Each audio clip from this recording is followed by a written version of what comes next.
welcome. Mike, I'm going to invite you up with me. We're both going to talk a little bit about our organizations. Mike Wilson is here with us from Decatur, Illinois.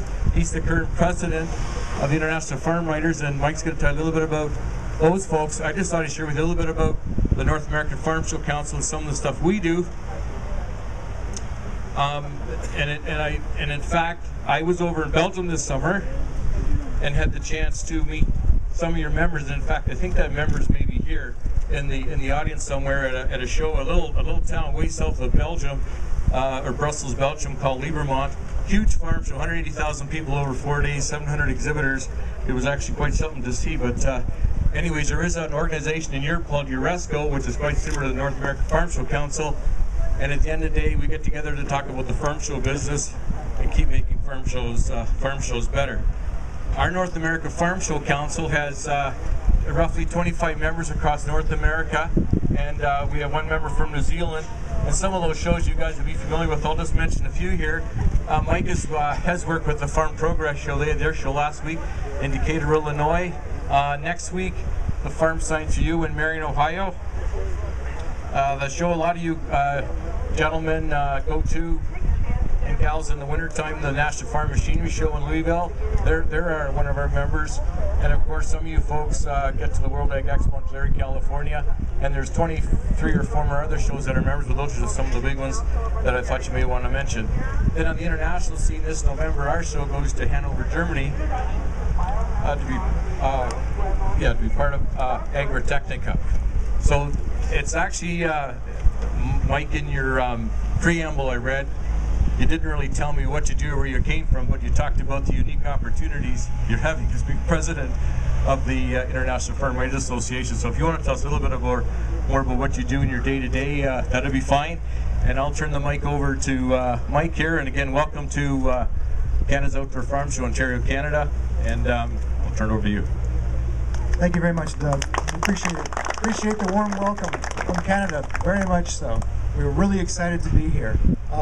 To answer your initial question, I'm a journalist. I'm one of those guys who taps the farmer on the back and says, could we please have an interview and have a little talk about your harvesting or whatever, and then we write it all up in our little magazines and we publish it to the world, or to whatever our world happens to be. And I'd like to have a show of hands from all of my colleagues from the International Federation of Agricultural Journalists. Okay, everybody see that?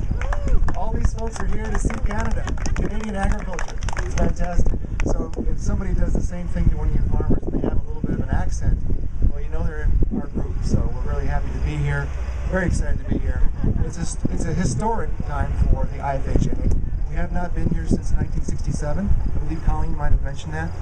So we're very happy, and we come to Canada at a time when we are all very, very excited about the agriculture industry. We have new programs where we are trying to reach out to agricultural media people and journalists in other parts of the world, thanks to our masterclass program that is just beginning, sponsored by Pioneer, thank you. And of course, Alltech is providing our Young Leader Development Program also, thank you to Alltech, where we have our young journalists who are just beginning their careers. And they're all coming here to the Congress and meeting with us this week. So we're really, really happy to be here. You probably heard that, I'm not sure if you mentioned it, Doug, but I'm from the United States. I grew up on a farm in the United States.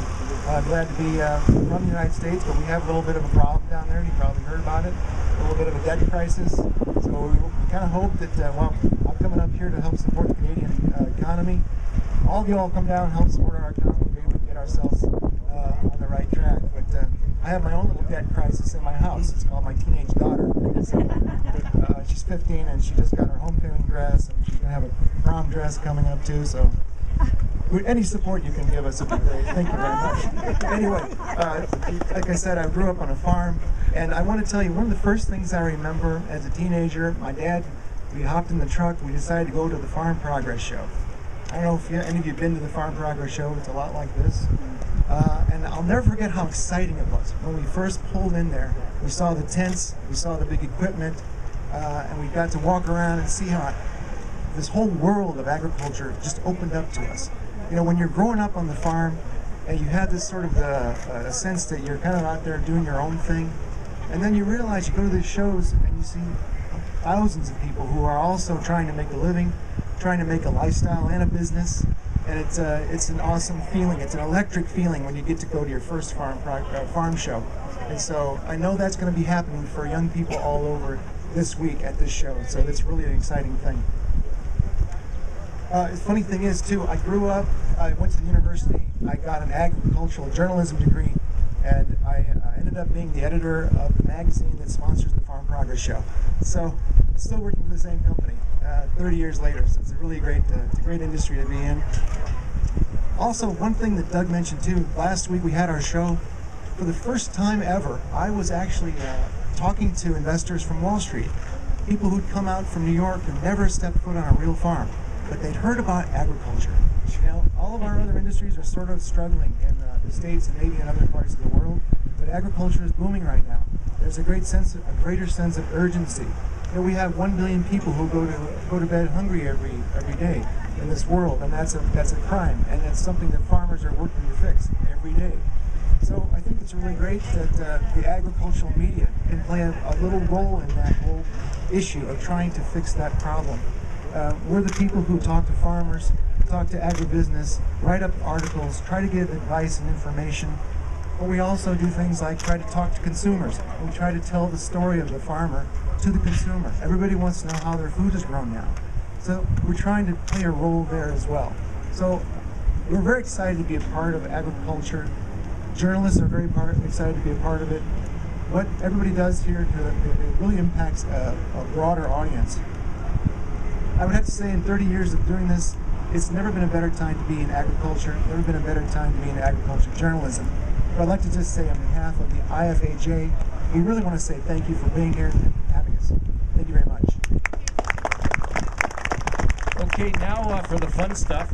Mike and I are gonna, Mike, you gotta come back up here. You and I get to officially open the show. We're gonna set these balloons free. So how about I cut them off here? Oh, and we're also at the same time I'm going to turn on the waterfall here as this is going to go. So, Larry, why don't I just cut this off of here, and then I'm going to let Mike cut it a little higher. How's that?